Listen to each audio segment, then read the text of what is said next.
지금 제 손이 떨리고 있습니다. 남편의 우리은행 비밀 통장을 확인하는 이 순간에도 손가락 마디가 하얗게 변할 정도로 힘이 들어가 있네요. 30년 동안 한 번도 의심하지 않았던 사람의 배신을 목격하는 기분, 그게 어떤 건지 여러분은 아십니까? 2억 3천만 원. 화면에 찍힌 숫자를 보는 순간 제 심장이 꺼지는 것 같았습니다. 이게 도대체 어디서 나온 돈일까요? 이야기를 시작하기 전 구독과 좋아요 부탁드립니다. 그럼 바로 이야기를 시작하겠습니다. 제 이름은 김선영, 올해 59세입니다. 서울 외곽의 전자부품 공장에서 30년간 생산직으로 일했고 이제 퇴직까지 딱 1년을 남겨두고 있는 사람입니다. 사람들은 저를 두고 이렇게 말했습니다. 야, 김선영 씨는 진짜 성실한 여자야. 애들 키우면서 하루도 안 빠지고 출근하는 거 봐. 진짜 로봇이야, 로봇. 정말 그랬습니다. 새벽 5시 반 지하철 첫 차를 타고 50분 걸려 공장에 도착해 6시부터 라인 정리. 라인장이 되고 반장 되고 주임 되고 그러다가 이제는 여성들 40명 관리하는 생산 반장까지 됐지만 단 하루도 지각한 적 없습니다. 비 오는 날에도 눈 오는 날에도 하루는 허리 삐끗해서 병원에서 입원하라고 했는데도 다음 날 아침에 허리 지지대 차고 출근했을 정도였습니다. 그렇게 살았습니다. 남편? 이정규, 올해 61세. 직업은 없습니다. 아니, 없어진 지 오래입니다. 30 중반까지는 하청업체에서 일도 좀 했고 공사 현장도 다녔지만 몸이 안 좋다며 일 그만둔 게 벌써 20년 전. 그 이후로는 집에서 소일거리하며 시간을 보냈고 생활비는 전적으로 제가 벌어왔습니다. 심지어 그 와중에도 저는 주말마다 고속도로 휴게소에서 알바도 했습니다. 너 그렇게까지 안 해도 돼. 너무 힘들잖아. 주변 사람들이 말해도 아이들 등록금, 남편 약값, 전세금 올려줄 돈 생각하면 쉴 틈이 없었습니다. 그런데 그 사람이 비밀 통장에 2억 3천만 원을 가지고 있었다고요? 제가 입금 내역을 하나하나 확인했을 땐 그 숫자들이 칼처럼 심장을 찔렀습니다. 매달 10만 원, 20만 원, 30만 원, 가끔은 50만 원.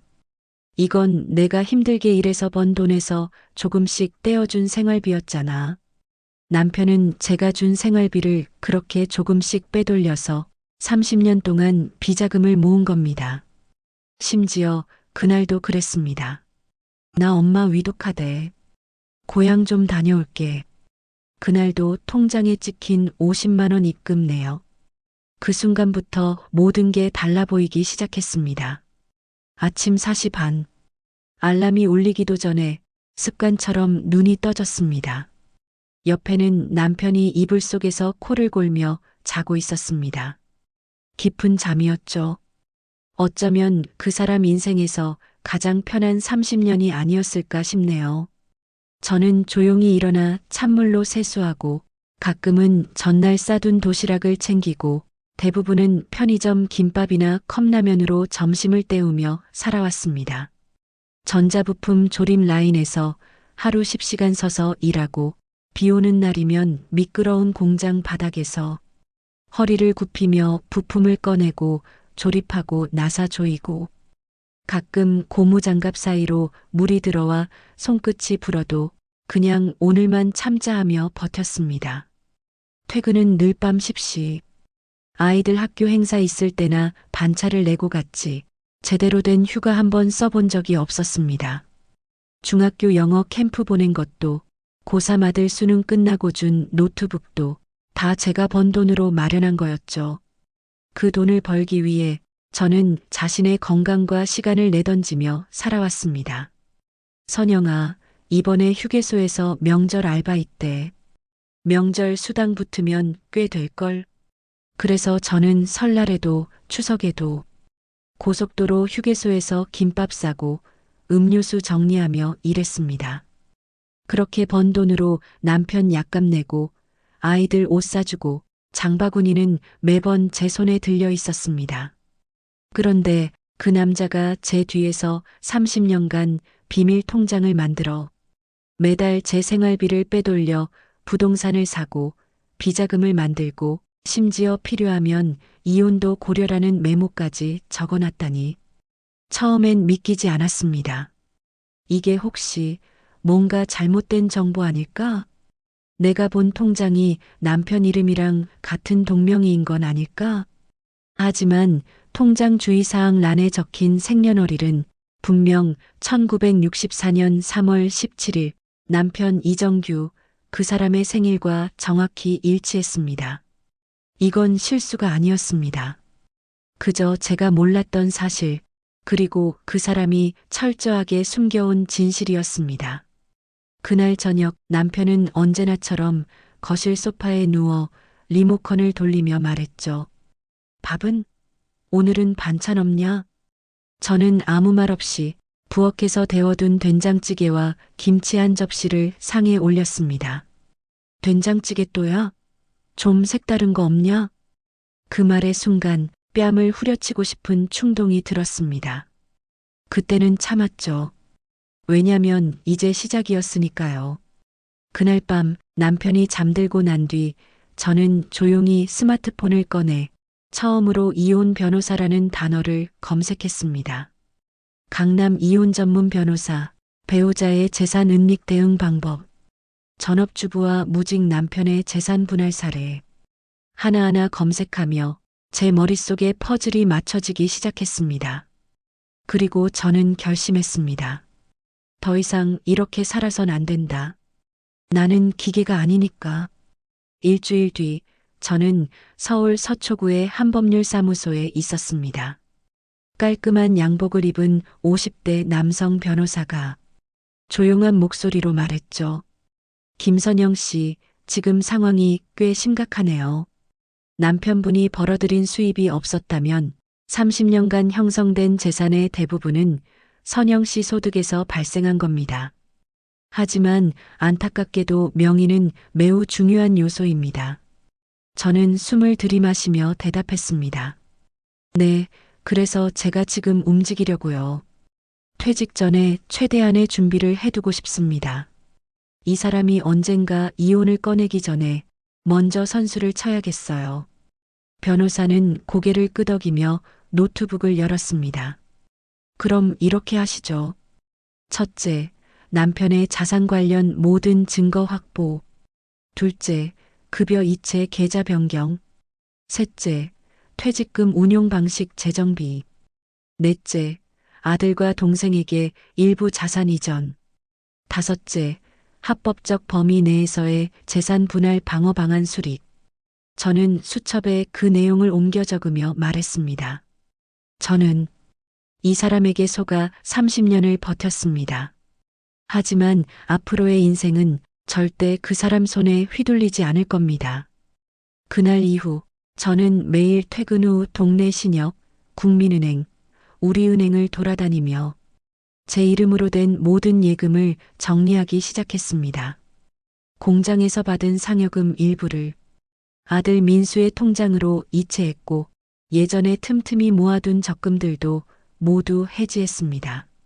제가 30년을 일하며 한 푼, 두 푼 쌓은 돈이 남편의 비자금과 묶여 한순간에 날아가는 일은 없게 할 작정이었습니다. 그리고 며칠 후 결정적인 사건이 터졌습니다. 퇴근 후 집에 들어서는데 남편이 뭔가 수상하게 안방 서랍을 뒤지고 있었던 겁니다. 여보, 거기서 뭐해? 그는 놀라며 서랍 문을 닫고 말했습니다. 아, 그냥 볼펜 좀 찾으려고. 하지만 그 눈빛은 뭔가를 의심하고 있었고 이미 나를 감지하고 있었다는 걸 직감할 수 있었습니다. 그날 밤 저는 잠을 이루지 못했습니다. 남편이 서랍을 뒤지던 그 모습, 그 눈빛, 그 말투 하나하나가 머릿속에서 반복 재생됐습니다. 혹시 이 사람도 뭔가 눈치챘나? 침대에 누워 등을 돌린 채 잠든 척을 하고 있었지만 제 옆에서 누워있는 그 사람의 숨소리, 뒤척임, 그 모든 게 저를 경계하게 만들었습니다. 당신 요즘 왜 이렇게 늦게 들어와? 퇴근하고 뭐 해? 며칠 전 남편이 무심히 던진 말이 떠올랐습니다. 그때까지만 해도 저는 아무렇지 않은 척 그냥 피곤해서 회사 앞에서 좀 쉬다가 왔어 하고 넘겼지만 그게 그 사람의 탐색 시작이었을지도 모른다는 생각이 들었습니다. 다음 날 저는 평소보다 일찍 출근했습니다. 공장에 도착하자마자 한 구석 휴게 공간에 앉아 USB를 꺼내 남편의 통장 사본 사진, 부동산 계약서 사본, 제가 수집한 모든 자료들을 백업했습니다. 그리고 사무실 컴퓨터에서도 내 이메일로 이중 백업. 언제 무슨 일이 생길지 모르기 때문에 단 한 번의 실수도 허용할 수 없었습니다. 며칠 후 남편의 행동은 더욱 노골적으로 변했습니다. 퇴근 후 제가 샤워를 하고 있는 동안 화장대 서랍을 뒤지다 지갑에 꽂아둔 통장 사본을 살펴보던 남편의 뒷모습을 목격했습니다. 그 순간 저는 욕실에서 수건을 두른 채 조용히 문을 열고 말했습니다. 뭐 찾고 있어? 남편은 몸을 움찔하더니 아니 그냥 지갑에 뭐 들어있나 해서 하며 얼버무렸습니다. 지갑은 늘 내가 갖고 다녔고 그가 무슨 이유로 그걸 들춰볼 일이 있었겠습니까? 지갑에 뭐 들어있는지 궁금하면 말로 물어. 왜 손으로 뒤져? 그 말에 남편은 아무 대꾸 없이 방을 나갔습니다. 그날 이후 저 역시 방심하지 않았습니다. 휴대폰 비밀번호도 바꾸고 내 서랍에 작은 자물쇠를 설치했습니다.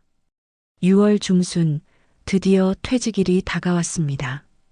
병원 행정직으로 30년을 근무하며 병원장 3명을 바꿔봤고 해마다 늘어난 병원 매출 수치와 의료지원센터 인력 관리까지 담당했던 저였기에 퇴직금 규모도 꽤 컸습니다. 총 1억 7천만 원. 이 금액이 우리 가족의 미래가 아니라 그 사람의 소나기로 들어간다고 생각하니 소름이 돋았습니다. 여보, 퇴직금 나왔대? 얼마 들어왔어? 그 사람은 퇴근하자마자 묻는 게 그것뿐이었습니다. 그 외엔 관심도 없었습니다. 몸은 괜찮아? 또 마음은 어때? 도 아니었습니다. 응, 생각보다 적네. 한 1억 좀 넘게 들어왔어. 그래도 어디야? 우리 이참에 조그만 장사나 하나 해보지 않아? 떡볶이집 같은 거. 내가 매운맛 조절 기가 막히게 하잖아. 내가 주방 맡고 당신은 손님 응대하고. 듣자 하니 본인은 주방장이래요. 그 말을 듣는 순간 내가 이 사람과 함께 장사를 하며 하루 세 끼를 같이 먹고 온종일 얼굴을 마주하고 살아야 한다는 상상이 들자 숨이 턱 막혀왔습니다. 생각 좀 해볼게. 그렇게 말하며 나는 이미 마음속으로 이혼 소송 서류에 사인하고 있었습니다. 퇴직금은 바로 민수 명의의 통장으로 이체했습니다. 이 돈은 내가 맡고 있어. 아빠에겐 말하지 말고. 민수는 고개를 끄덕였습니다. 엄마, 무슨 일 있어? 있어. 근데 조금만 기다려. 엄마가 다 정리할 거야. 민수는 아무 말 없이 제 손을 잡아주었습니다. 그 온기가 제 등 뒤에 칼을 들고 선 사람과 다시 싸울 용기를 줬습니다. 그리고 7월 초 마침내 강남 가정법원으로 이혼 소장을 접수했습니다. 정확히 31년의 결혼 생활. 마지막은 싸늘한 도장 한 번으로 끝을 내야 했습니다. 저는 이제 숨기지 않을 겁니다.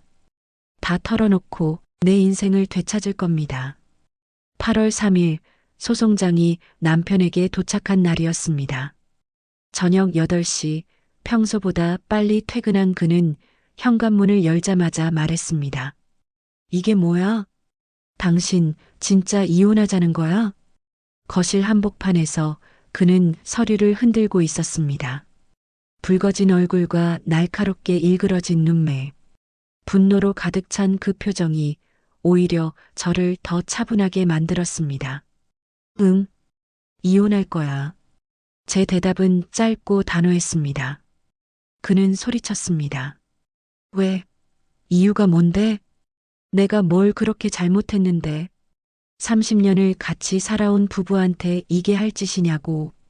저는 천천히 숨을 고르며 그를 바라봤습니다. 정확히는 31년. 그리고 잘못한 게 뭐냐고 묻기 전에 지난 30년을 한번 되돌아보는 게 먼저일 거야. 남편은 멍하니 제 얼굴을 바라보다 다시 소리쳤습니다. 당신 설마 그 통장 때문에 그래? 내가 당신 통장 좀 봤다고 이혼하자고? 내가 그 정도도 못 봐? 그게 아니라 저는 천천히 입을 열었습니다. 당신은 30년 동안 내가 어떤 삶을 살아왔는지 한 번도 물어본 적이 없어. 내가 집안일한 것, 공장에서 일하다 손가락 관절이 뒤틀린 것, 주말마다 휴게소에서 일하며 허리 디스크 생긴 것, 아무것도 당신은 몰라. 남편의 눈이 살짝 흔들렸습니다. 하지만 그는 다시 고개를 저으며 말했습니다. 그건 당신이 그냥 다 해온 거잖아. 당신이 잘하니까 내가 뭐 말할 필요도 없었고, 아니, 내가 돈이 없었잖아. 내가 할 수 있는 게 없었다고. 그래서 난 내 건강을 갈아 넣어서라도 당신이 편하게 살게 해주고 싶었어. 근데 퇴직한다고 하니까 이제 뭐라도 해야지. 그 말이 먼저 나오더라. 내가 쉴 자격도 없는 사람이었어? 아프면 병원 가라는 말은 하면서 내가 그만 좀 쉬고 싶다 하니까 넌 왜 화부터 냈을까? 남편은 말없이 고개를 떨궜습니다.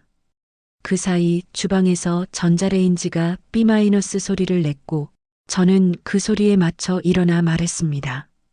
내일 법원에서 보자. 이번에는 나 더 이상 참지 않을 거야. 그는 아무 대답도 하지 않았습니다. 재판은 세 차례로 나뉘어 진행됐습니다. 첫 번째 날 남편은 눈에 띄게 초조해 보였습니다. 변호사도 없이 혼자 법정에 서서 제 변호사와 판사의 질문에 제대로 답도 하지 못했죠. 박민영 씨, 결혼 생활 동안 가정 경제를 어떻게 운영하셨나요? 제 변호사는 판사에게 자료를 제출하며 말했습니다.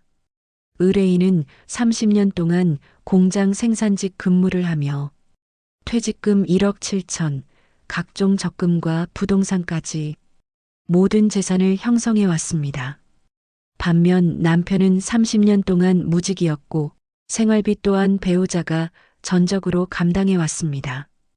판사는 고개를 끄덕이며 제게 다시 물었습니다. 남편이 가사나 양육에 기여한 바는 있었습니까? 없습니다.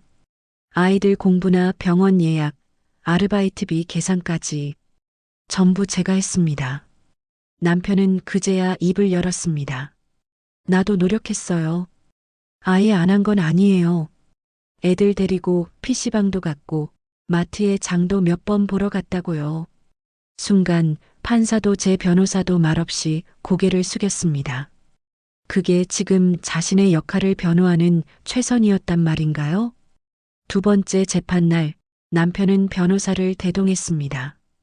하지만 이미 자료와 증거가 탄탄했던 제 쪽에 흠집을 낼 여지는 거의 없었습니다. 피고 측은 원고가 악의적인 이혼을 준비했다고 주장합니다. 하지만 원고는 모든 자산을 명확히 신고했고 법적으로도 배우자의 재산을 은닉하거나 일방적으로 처리한 사실이 없습니다. 내 명의의 부동산과 예금, 적금 통장 모두 남편과 공동 명의가 아니었고 모두 제 월급 통장에서 정기적으로 입금된 내역이었습니다. 세 번째 재판날 남편은 마지막까지 목소리를 높이며 말했습니다. 재산 절반은 내 거예요. 30년 같이 살았잖아요. 그때 판사는 조용히 입을 열었습니다. 30년을 같이 살았다는 이유만으로 모든 걸 주장할 수는 없습니다. 특히 혼인 기간 동안 상대방이 전적으로 경제적 책임을 지고 생활을 꾸려왔다면 그 기여도에 따라 분할 비율이 달라지는 것이 법적 기준입니다. 이번 소송에서는 원고의 일방적인 수입으로만 재산이 형성되었다는 점을 인정하며 피고의 실질적인 기여도는 미미하다고 판단합니다. 따라서 이혼은 성립되며 피고는 원고에게 별도의 재산 분할 청구 없이 각자 명의의 재산을 소유하는 것으로 판결합니다.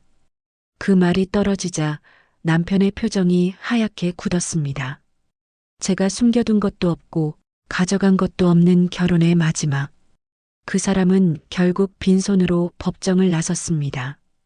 카페에 앉아 아메리카노를 마시며 가만히 창밖을 바라봤습니다.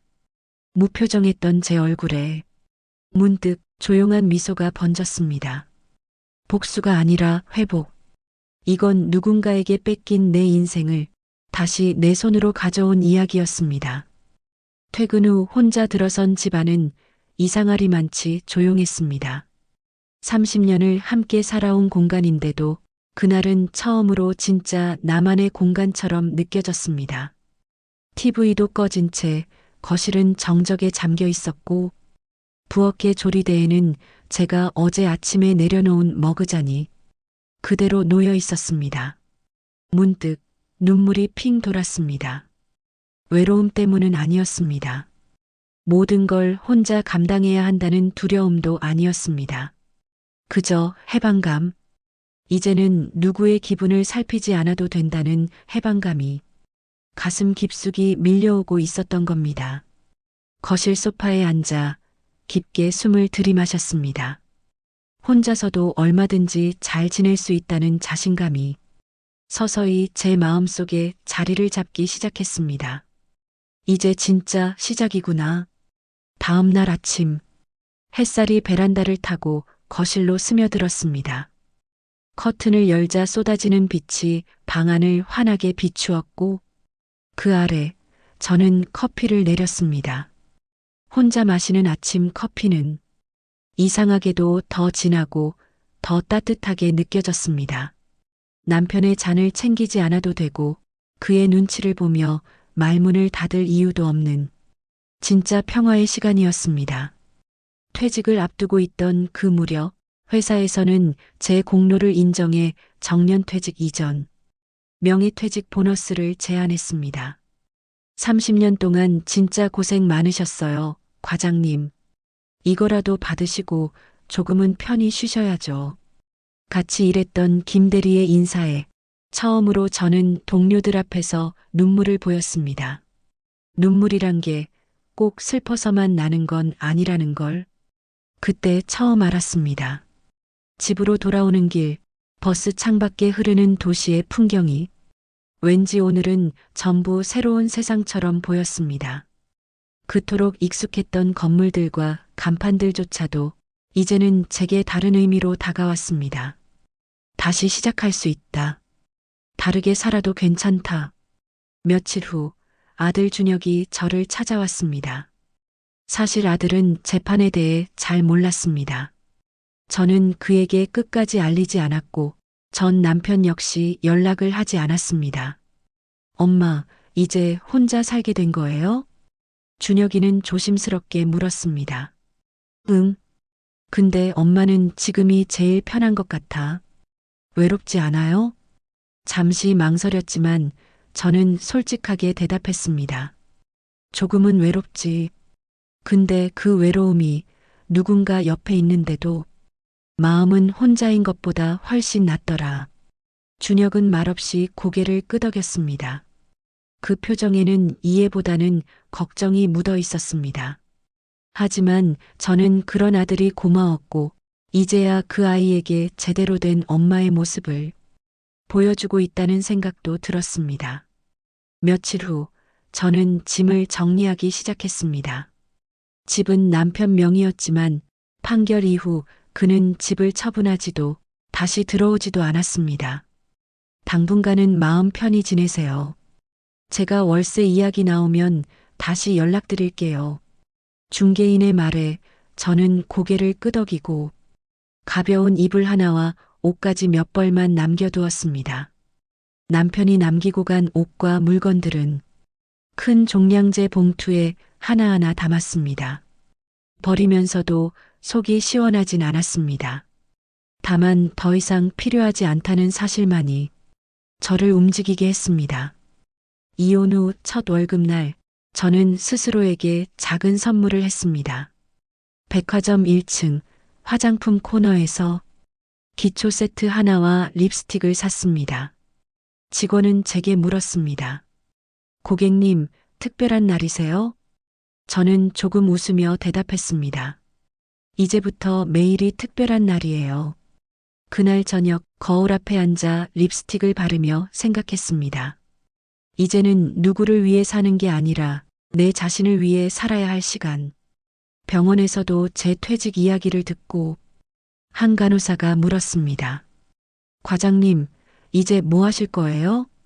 여행이라도 다니셔야죠? 그동안 가보고 싶었던 제주도나 강릉 정도는 다녀올까 해요. 혼자서요? 응, 혼자서. 대박 멋있어요. 과장님, 진짜 그렇게 하고 살았다는 게 믿기지가 않아요.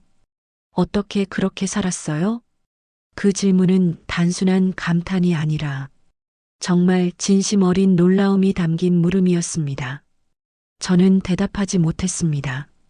그저 조용히 웃었을 뿐이죠. 9월 초 저는 가을 냄새가 물씬 풍기는 제주도로 혼자 여행을 떠났습니다. 공항에서 본 커플들, 가족 단위의 여행객들 틈에서 저는 혼자 앉아 책을 읽고 커피를 마시고 사진을 찍었습니다. 누군가 함께하지 않아도 괜찮았습니다. 내가 좋아하는 것을 내 방식대로 즐길 수 있다는 것, 그게 진짜 자유였습니다. 바닷가에 앉아 파도 소리를 듣다 문득 제 뇌리에 스쳤던 말이 하나 있었습니다. 남편으로서 당연히 벌어야 하는 거 아니야? 이젠 그 말이 전혀 아프지 않았습니다.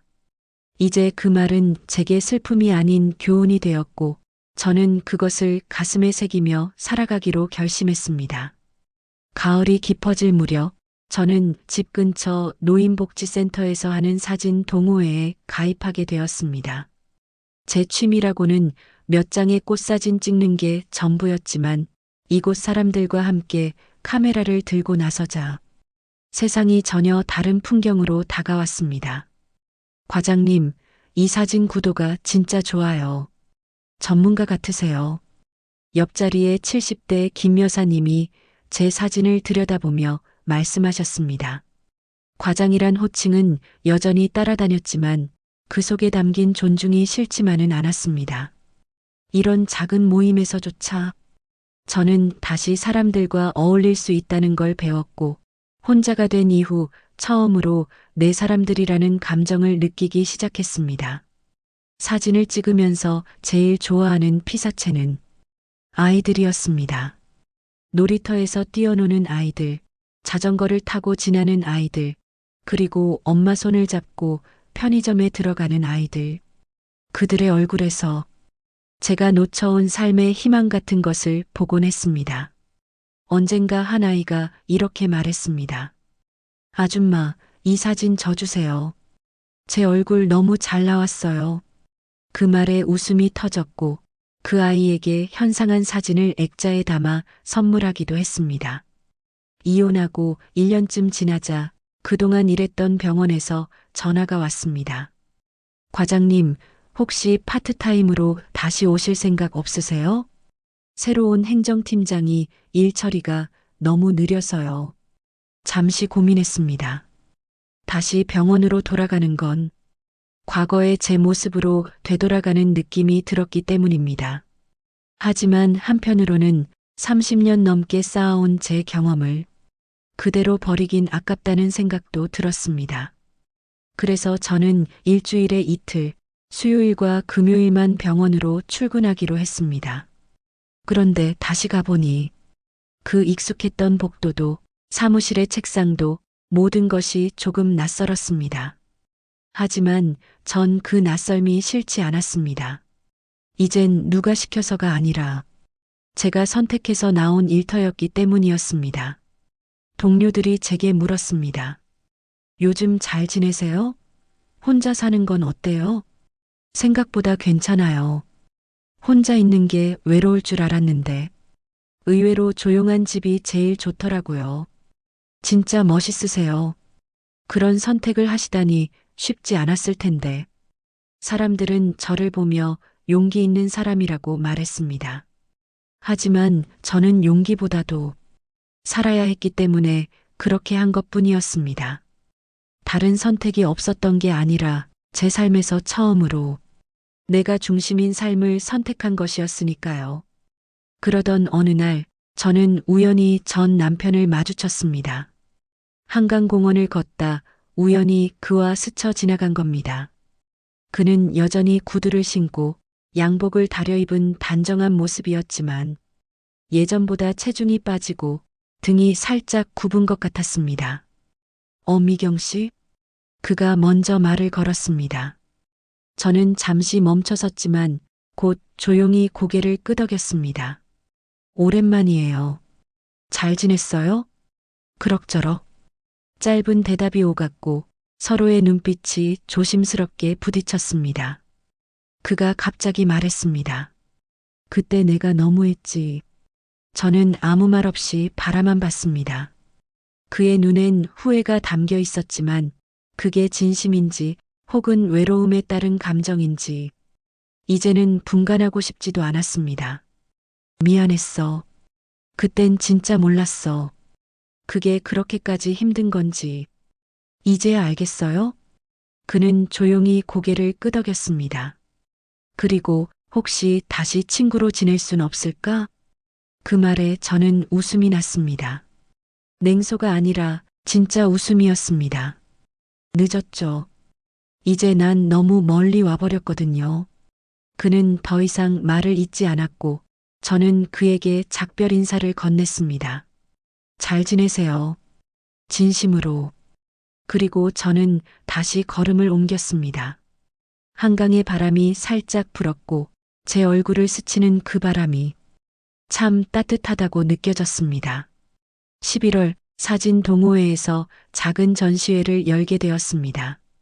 주제는 혼자이지만 외롭지 않은 삶. 제 사진은 텅 빈 벤치에 놓인 커피잔, 혼자 바닷가에 앉아 있는 뒷모습, 그 위에 흩날리는 낙엽들이었습니다.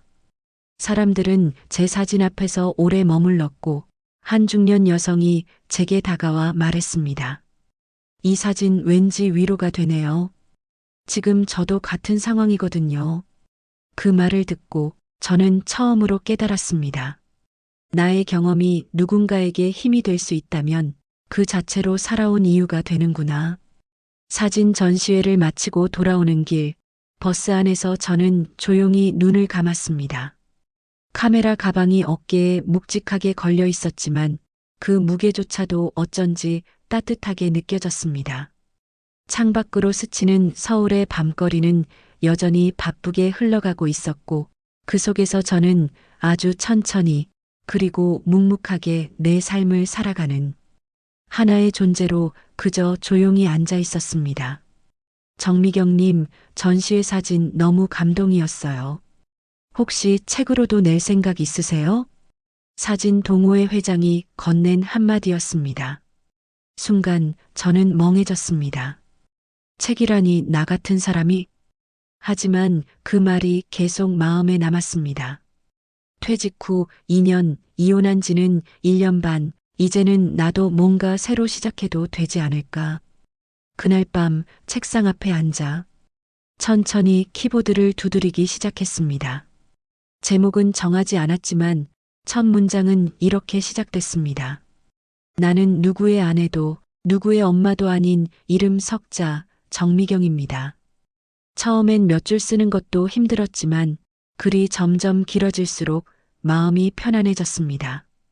그동안 말하지 못한 것들, 마음속에 켜켜이 쌓아뒀던 슬픔과 분노, 그리고 조용한 행복까지 글을 쓰다 보니 문득 그 사람 생각이 났습니다. 한때는 사랑했고, 한때는 미웠고, 지금은 그저 안쓰러운 사람. 며칠 후 사진 동호회에서 연락이 왔습니다. 미경 씨, 이번에 노인복지센터에서 진행하는 인생 이야기 강좌 있잖아요. 강연자로 나가보실래요? 주제가 내가 살아온 길이거든요. 처음엔 고개를 절레절레 흔들었습니다. 하지만 곧 마음이 바뀌었습니다. 해볼게요. 저 같은 사람 얘길 누가 듣고 싶어 할진 모르지만 그래도 솔직하게 말해볼게요. 강연날 복지관 작은 강당은 사람들로 가득 찼습니다. 안녕하세요. 저는 정미경입니다. 올해 61살이고요. 병원 행정직으로 30년간 일했고 이혼한 지는 1년 반 정도 됐습니다. 그 한마디에 사람들의 눈빛이 바뀌는 걸 느꼈습니다. 저는 좋은 아내가 되기 위해, 좋은 엄마가 되기 위해, 그리고 좋은 직원이 되기 위해 늘 최선을 다하며 살아왔습니다. 숨을 고르고 말을 이었습니다. 하지만 정작 저 자신에게는 좋은 나가 되기 위한 노력은 하지 않았더라고요. 강연을 마친 후 몇 명의 중년 여성들이 다가와 말을 걸었습니다. 저도 비슷했어요. 남편 뒷바라지만 하다가 정작 제 인생은 없었죠. 미경 씨 이야기를 들으니 이혼이 꼭 실패는 아니구나 싶은 생각이 들었어요. 저도 용기 내야겠어요. 남편이 집에서 백수로만 지낸 지 5년째예요. 그들의 눈빛 속에서 조금의 희망과 결심이 보였습니다. 그 순간 저는 깨달았습니다. 내 이야기가 누군가에게 용기가 될 수 있다면 이 모든 아픔이 헛된 게 아니구나. 이혼 후 처음으로 맞이한 세 번째 봄, 저는 드디어 작은 에세이집을 출간하게 되었습니다. 출판사는 생각보다 제 원고에 긍정적이었습니다. 정미경 선생님, 이런 이야기를 기다리는 사람들이 생각보다 많더라고요. 특히 5060대 여성 독자들에게 굉장히 울림이 있을 것 같아요. 책 제목은 다시 나로 살아가는 중입니다. 표지에는 한강공원에서 찍은 제 사진이 실렸고 그 속에 저는 미소를 짓고 있었습니다. 출간 후엔 뜻밖에도 팟캐스트나 인터뷰 요청이 들어오기 시작했습니다. 처음에는 머뭇거렸지만 이것도 내 길이라면 받아들여 보자는 마음으로 응했습니다. 그리고 어느 날 메일함을 확인하던 중 한 통의 메일이 도착했습니다. 보낸 사람은 최명석 전 남편이었습니다. 책 잘 봤습니다. 당신의 말들이 이제야 이해가 됩니다. 많이 늦었지만 진심으로 미안합니다. 짧은 문장이었지만 그 안에는 30년의 모든 감정이 담겨 있는 듯 했습니다. 저는 답장을 쓰지 않았습니다. 이미 저희는 서로 다른 길 위에 있었고 그 길을 되돌릴 생각도 없었습니다. 하지만 마음속으로는 살짝 고개를 끄덕였습니다. 그래, 이제는 정말 괜찮아. 그렇게 말해줄 수 있어서 다행이야. 그날 밤 창문 너머 봄비가 조용히 내렸습니다. 저는 따뜻한 차 한 잔을 마시며 한참 동안 창밖을 바라봤습니다. 언젠가부터 이혼녀라는 단어가 저를 설명하는 말이 아니게 되었습니다. 이제 저는 단 하나의 이름으로 존재합니다. 정미경. 누군가의 아내가 아니라 누군가의 엄마도 아닌 나 자신으로 온전히 살아가는 사람. 그게 얼마나 값지고 따뜻한 일인지 이제는 정말 온몸으로 알게 되었습니다. 지금까지 이야기를 잘 들어주셨다면 감사드립니다. 끝으로 구독과 좋아요 한 번씩 부탁드리겠습니다.